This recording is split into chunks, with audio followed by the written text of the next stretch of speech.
আটু দরজা রাইয়ান নামে একটি দ্বার, সেই দ্বারেতে ঢুকবে কেবল যারাই আল্লাহর রোজাদার।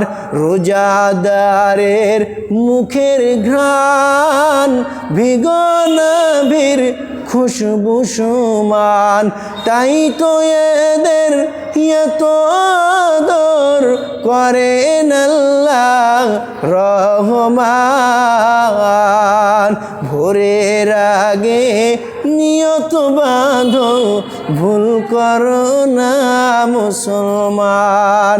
ইসলামের এই সৌদা নিয়ে এসেছে ধরায় রমজান। ভোরের আগে নিয়ত বাঁধো, ভুল করো না মুসলমান, ভুল করো না মুসলমান।